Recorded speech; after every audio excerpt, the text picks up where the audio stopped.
What's up, people? I thought I'll discuss a few decision-making fundamentals in this video along with an example.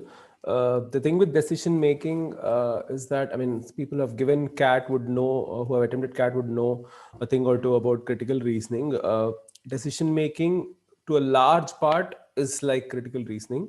Decision making is that, so the critical reasoning principles still apply. I mean, when it comes to things you've learned about strengthening the arguments, weakening the arguments, assumptions, and things like that. But decision making, where it deviates a little bit from critical reasoning, is in terms of the logical clarity that you need. So in critical reasoning, you make decisions based on whatever information has been given to you, and the answer almost always is in the argument presented to you, right? But in decision making, the question that will be posed to you will be to see how you can come up with solutions, pick the right options, which means that there is a chance of greater ambiguity, unlike in critical reasoning, where it's crystal clear. You can separate option A from option B and option B from option C, and like that. In decision making, the 5 options that you're going to notice, and whatever the question we could be asked, they could ask you probably to pick the right answer, arrange in the order of effectiveness, which is the best option in a particular scenario. No matter what the question is, the ambiguity will be there. So there'll be options overlapping each other, and at one point it will look to you that A is also the correct answer, B can also be the correct answer, and that's true. Okay, in decision making, you will find that couple of options are right, or maybe 3 options are right. So you can't really eliminate saying, okay, this is not correct, that is not correct. Decision making, they're trying to see what kind of person you are. Okay, so a practical person might pick a different answer, a very ethical person might pick a different answer, a person who's trying to be resourceful might pick a different answer. Sometimes it might happen. Okay, so how do you pick the right answer? 9 or 10 times, there'll always be another option that seems really close. So in decision making, you have to read the question very carefully, because even the minutest of words like immediately, okay, a word like immediately will change. We'll see a question on that, will change what option you pick, or which of the following is the best option given the consequences, or which of the following is the most effective action for an immediate solution, or the best probable resolution. So the way they frame that question, they leave a small clue for you in that, as to what you have to look for. Number one. Number two, uh, that obviously you cannot do anything that is wrong. Okay, anything that is even remotely unethical, you cannot pick that answer. You'll have to be a little careful about that. You have to also go by first principles. If you are an ethical a CEO, for example, of a company, and a bunch of decisions are given to you, what is the best possible way to take care of the problem without breaking the law, without doing anything wrong by anybody? What is the best possible? Search for that. Okay, sometimes the wording can confuse you, but at the end of the day, you have to read the case in such a way that you identify the data that's given to you in a decision making set. Okay, and keep that aside, and then you look for the emotional considerations in the paragraph. Okay, which is something that critical reasoning won't give you. The decision making set, there will be an emotional consideration point. Okay, so there'll be an emotional point, what the protagonist of the case is doing, or like somebody is attached to the business, or somebody has an ambition, or somebody doesn't want to do something, or somebody wants to do something. There'll be an emotional angle to the whole case, which will help you pick the right answer. Okay, without the emotional, the facts plus the emotional angle, both will lead you to a probable answer. Okay, so you're looking for emotional considerations. Okay, in the paragraph, you're looking for data, obviously. And the third thing you're looking for in a decision making case is the contrast, the twist. Okay, there's always a scenario that is set, established, and then there will be something that's changing, the dilemma. So you look for the conflict or the dilemma in the case, if any. What exactly is it that you're trying to resolve? Okay, yeah, most of the times it will be conflict. Sometimes it could also be, it may not be a problem per se. It will be, this is what they want to do, for achieving this, what do they need to do? Okay, you could get a question like that. But in that case, you can see that instead of, it's just the rephrasing of the word, instead of calling it a conflict or a dilemma, we are going to call it a call to duty or action point. That's all there is to. Otherwise, you're always trying to identify that. So when you're reading the case, you look for these three things. You look for the data, verifiable. By data, I mean verifiable facts. Okay, something that is tangible. You're looking for emotional considerations.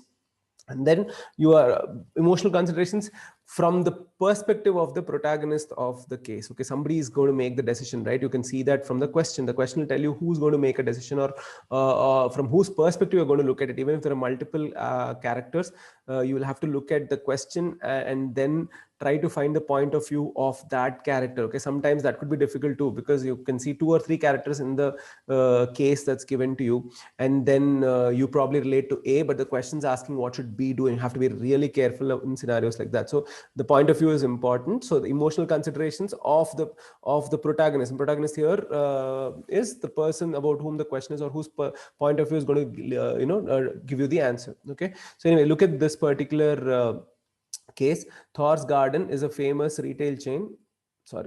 Is a famous retail chain which sells fresh vegetables and fruits, including organic varieties. So this is what you call data. Okay, this tangible data. Thor's Garden currently has 4 outlets across Hyderabad. Tangible data, and in each of these outlets, the profit margins have been upwards of 25%. Watch out for words like this. Now, we don't know whether 25% is good or bad. Okay, so you can't look at numbers and take decisions. Something that good B school students should always learn, because the number exposes your prejudice. Okay, something might look big to you, something might look small to you, but you cannot decide on cold numbers ever whether it's good or bad, because you don't know what's 25% good thing or a bad thing. These are the kind of indicators that tell you. Okay, for example, if I say I only scored if you're going to say I only scored 99 percentile, it means that you're not happy, no matter how good that number might look to somebody. Okay, but if you say almost scored cross the 80% or whatever, means you're probably happy. So the words that are used with the numbers are giving us the tone. So in this case, the emotional consideration, okay, the profit margins have been upwards of 25%, which is a good thing, positive, despite giving vegetable and fruit farmers the best price in the region. This is the confirmation that it's a good thing, because even though they're giving the best prices, still upwards of 25% is managing it very efficiently, right? Thor's Garden, with a sophisticated and efficient supply chain mechanism, sources fresh vegetables from farms all around Hyderabad up to 50 kilometers. Again, data close enough for vegetables to be delivered fresh and sold every week without need for heavy cold storage costs. The fruits are sourced from orchards in these 3 states. Okay, without need for heavy, so this part's important. Okay, without need for heavy cold storage costs, because they are close enough for vegetables to be delivered fresh. So 50 kilometers, you don't need cold storage, because they're getting delivered fresh. You need to remember information like that, because when the conflict is eventually coming in front of you, all these things become important. Okay, let's look at the questions. Ramachandra and Nakul, the 2 co-founders, have set up an ambitious target of owning 10 outlets within the next 2 years. Okay, the keyword here being ambitious target. So this is what is the emotional part, right? So they're ambitious, they're pushing for it. Arrange the following actions they must take in order of priority from first to last for them to achieve their target. So what should they do first, what next, so on and so forth. That's what order of priority means, right? So identify vegetable and fruit farmers around Hyderabad who can sign contracts with them immediately to supply their produce consistently. So if they have to expand to 10 outlets, they'll obviously need more suppliers, right? So this is a very important step. Will come somewhere in the top, the first half, right? Identify high visibility locations in the city which are ideal for their new outlets. Again, something that is very important for their ambition of starting 10 outlets. They obviously need good locations, right? Next, add a new cold storage space to collect fresh produce before transferring to respective outlet. So this is the problem part. Okay, why is this the problem part? Because this is where you will have to take a decision, because the data is telling us that as of now they're cool, right? They are able to collect whatever vegetables or whatever for 50 kilometers. They don't need cold storage. But now add a new cold storage space to collect fresh produce before transferring to respective outlets. If they're expanding, if they need more outlets, then this becomes an important step. Now, the question is, how do we know whether cold storage space is important? Because we don't know how many of these guys are beyond 50 kilometers.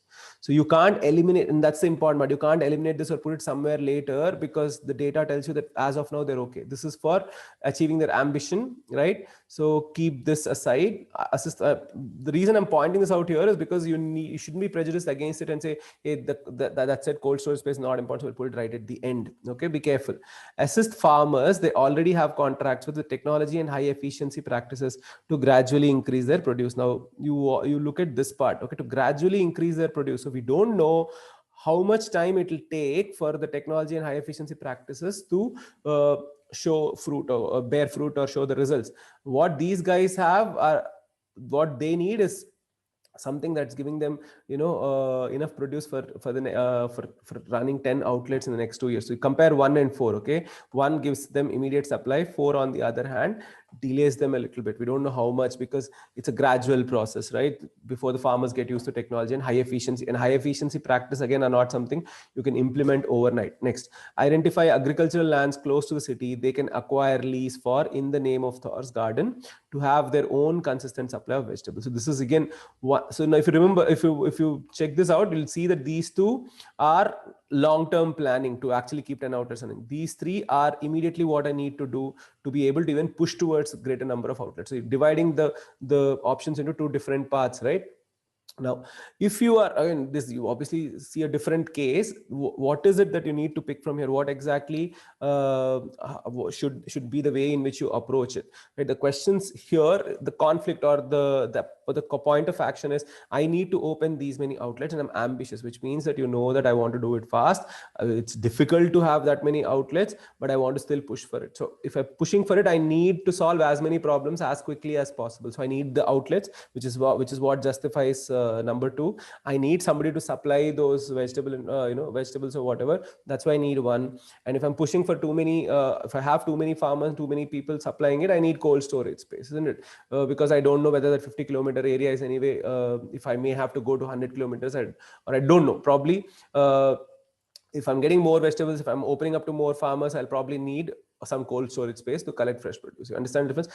Versus to keep them running in the long term, I need farmers to increase their produce. I need my own agricultural lands, and to build that supply in the long term. But immediately I need the contract. Immediately I need more farmers. Immediately I need more ways to save the produce somewhere, because there are so many outlets. I don't know which outlet will fall short, or which outlet will need supplies or whatnot. And I need high visibility location. So 1, 2, 3 on one side, 4 on the other side. Right now, if you look at the options, we know that 1 will definitely be in the top, right? So this is one good candidate, isn't it? So here it's in the middle, but if you notice 2 and 3, identifying high visibility locations is great. So 2 and 1 can be justifiable, but you don't identify high visibility location and also add a cold storage space before you even spoken to the farmers, right? Therefore, this is not acceptable, because you first get to talk to the farmers. Then also important to know where I'm going to put my cold storage space, right? I mean, if I have farmers in one corner of the city and I can't sign up a cold storage space on the other corner of the city, right? That's going to be a problematic thing. So I need to go talk to my farmers first, the new ones especially. So this part is kind of eliminated, isn't it? Same logic here. So I can't put 3 in the top before I even know where my produce is coming from. This one, 1, 3, 2, again, all the 3 are there, and then 4 and 5 on one side. So this is one option that should attract your attention, right? And then I have 5, 3, 2, 4, 1. Okay, so this is a long-term thing that's coming first. And then I'm adding a cold storage space again. So even in terms of the plan, there are 2 different parts. One is an immediate issue. One is a long-term issue. I can't put these 2 together and push the other 3. So there is no coherence in this particular order, isn't it? So this I can get rid of. 4 and 5, 1 and 2, 1, 2 and 3. This is immediate, isn't it? So this should be coming first. This is later. So this should be happening later. Otherwise, this is giving us the 2 blocks, 4, 5 and 1, 2, 3. So of all the options possible, which is the best one to pick? This one. Now the question for you is, if it were say 1, 2, 3, 4, 5, right? Identify vegetable and fruit farmers, identify high visibility locations, add a new cold storage space to collect fresh produce, 1, 2, 3. Would that be wrong? No. 1, 2, 3, 4, 5 would be a very good option too. What about 1, 2, that's why you don't see it in the options, right? Because they'll be equal, because 2 and 3, you can do them in any order, because both you can do them simultaneously, isn't it? Because they both depend on 1. 2 depend on 1, and 3 is also dependent on 1 per se, because you first need to find the farmers. And then we find the locations, you find the cold storage space, you finding out. Now you could also ask, hey, what if I find I have outlets and my cold storage space on the other side, right? So therefore I can't find a cold storage space technically before the high visibility locations. You can always argue like that, but you also thinking like the owner, for example, or the owners of these people, if they're opening 10 outlets, they're not going to open all the 10 outlets on one side of the city, right? It is going to be spread across. Similarly, you have farmers, you are trying to get the farmers as spread out, or but at least you have farmers, right? The cold storage space predominantly to save your produce. So that's what's going to stop you from, say, it could be confusing. That's what could stop you from picking the other side, 1, 2, 3, 4, 5. But at the end of the day, you remember that's the reason you don't see it in the options. The too close, 2 and 3, right? I can find a cold storage space. I can go find the locations later, or I can find the locations and argue that, hey, first I need to know where all my outlets are, and then I'll find my cold storage space. It gets pretty tight and close, right? So, but 1, 2, 3, 4, 5 is also a decent order. That's why you don't see it in the options. The other question will be, what about 4 and 5? Are they interchangeable? Can I put 5 first and then 4? You look at the timetable again here, right? Assist farmers, they already have contracts with technology and high efficiency practices to gradually increase their produce. So I already have farmers, I already have some methods, I already have, they are already producing something. All I'm doing is giving them a little more push to increase their produce. Compare that with identifying agricultural land from scratch, and then I have to still figure out how to grow things, what to grow, who's going to grow, and all of that. So 4 comes before 5, because this is a time specific or time sensitive order that we are looking for. So 5, 4 not so interchangeable. 1, 2, 3 and 3, 2 interchangeable. Okay, let's look at the next question. Thor's Garden wants to amp up produce on their own agricultural lands. However, some farmer groups are agitated that in a few years time this will put them in a tight spot, as Thor's Garden will not be dependent on them. They're looking to sign new contracts with a competitor. Which of the following will most help resolve the problem immediately for Thor's Garden? So what is the problem? That's question number 1, because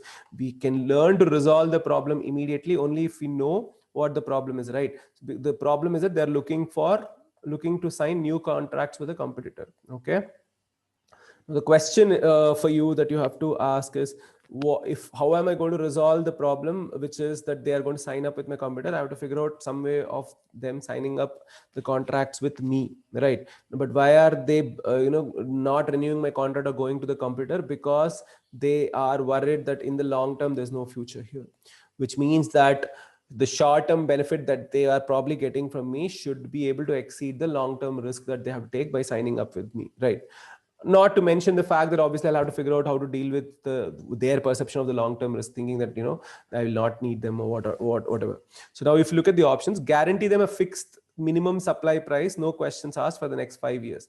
Now this will be good for the farmers because you're giving them a minimum supply price, but is it practical for the owner to do this? No, because you do not know, you cannot set the prices now for what's going to happen 5 years from now, right? So it could work either ways, and you don't want to take a decision, I mean, that is something as drastic as this to keep the farmers. So guarantee them a fixed minimum supply price, maybe quantity, but supply price for 5 years. This is an absolute no, because it's too much vagueness and too much risk involved in that, and you don't want to really promise something like that, right? Sign a contract with the farmers guaranteeing a minimum purchase of vegetables and fruits from them for the next 5 years, provided quality standards are met. Okay, this is just to obviously they're going to meet the quality standards. This is just like a disclaimer, right? Saying I cannot just sign a contract and say whatever you give I'll take. So that's why this should not trouble you too much while picking the answer.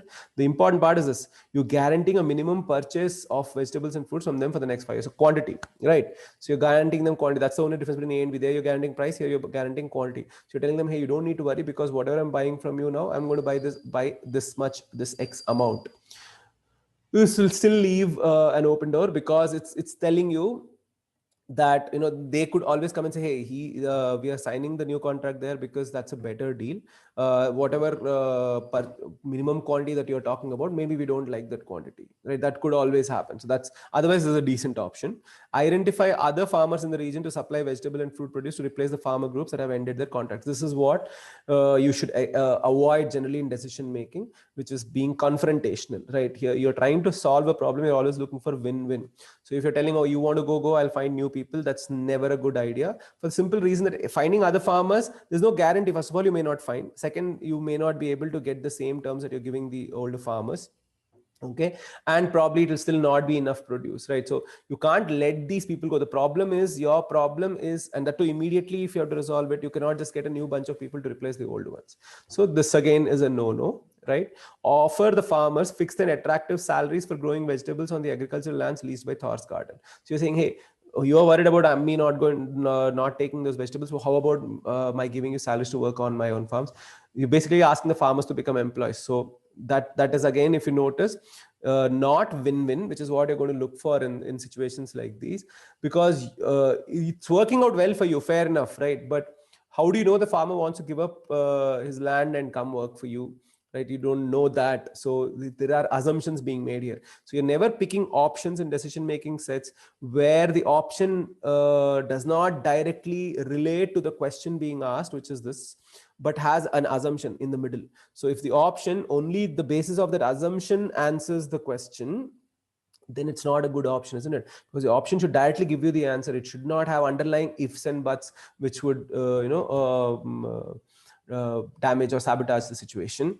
Offer a higher price for the farmers compared to what the competitor is offering. Okay, this is the other closest option. You're going to compare these two. In one, you are guaranteeing quantity. In the other, you are offering a higher price for the farmers produce. So A, you're giving farmers something to compensate for the long-term risk that they're taking, but you're offering them a higher price, isn't it? So you're giving them something worth that risk. In the short term, you're going to gain a lot.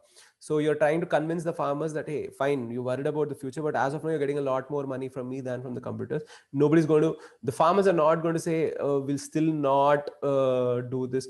It will come down to the next step, right? What about the time? That guy, the competitor, what time is he offering? As of now, I do not know that.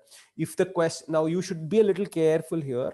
Your argument against option E will be, what if the competitor is also given them like a certain number of years in guarantee?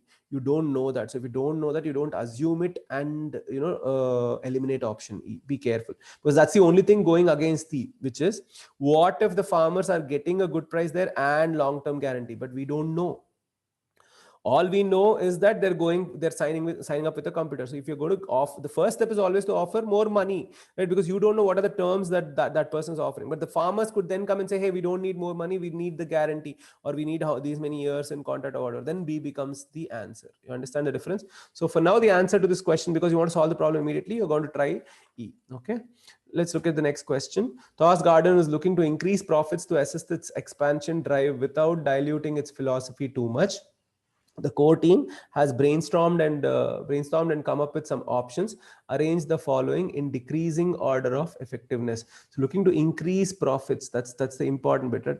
Profits have to be increased to assist its expansion drive, which means we need the profits faster, because you can't wait for years and years to be able to expand without diluting the philosophy. You don't want to do anything that goes against their philosophy. So basically what they're doing, they want to continue doing. That's all you know about the philosophy as of now, right? The core team has brainstormed and come up with some options. Okay, let's see which is the most effective option. Launch an app to facilitate agricultural tourism involving a weekend of understanding and exploring aspects of farming on the farms. Zero expense, high profit endeavor. But how long will it take? Will it get people immediately? If it gets people immediately, also how long? So it's a new business altogether that we're talking about to build in order to bring in extra profits, right? So it's not something that's going to work immediately as far as profits are concerned. It will take time, right? Open memberships to yearly subscriptions of fresh organic produce delivered weekly in fixed quantities all through the year. Okay, this is going to get money immediately because people have to sign up for the memberships now. There's also giving free money. So if someone's if it's an yearly subscription, basically someone paying upfront in advance for vegetables that person's going to get 3 months later, 6 months later, 9 months later, and 12 months later, which means you're getting the money now, but you have to deliver only like months and months later, which means that this is an excellent option. It's going to obviously give you that bump up, that extra that you need for the expansion drive. Raise the prices of the organic produce in their stores, pushing more customers towards the high margin produce from conventional farming practices, while gaining more profits from those loyal to organic produce. So what this guy is doing is, if there is A, organic, and then there is B, which is in a conventional farming, raise the prices of A. That's what this idea is all about. If raising the price of A, people who still want organic might buy this or might go away. That risk will be there. They might go buy somewhere else. But people who think, okay, who are on the borderline, they think, okay, this is a little expensive, let me go to this, and they'll end up buying this. And that's high margin, so that will obviously raise the business a little bit. Now, if they have loyal customers, they'll either pay that extra for A, okay, or they will still go and buy there, but they'll go buy B. In both cases, you're going to make a lot more money, right? So it's a decent option. The only downside is, if you compare between 2 and 3, the downside in 3 is that there is a chance some people say, I want organic, but this is too expensive here.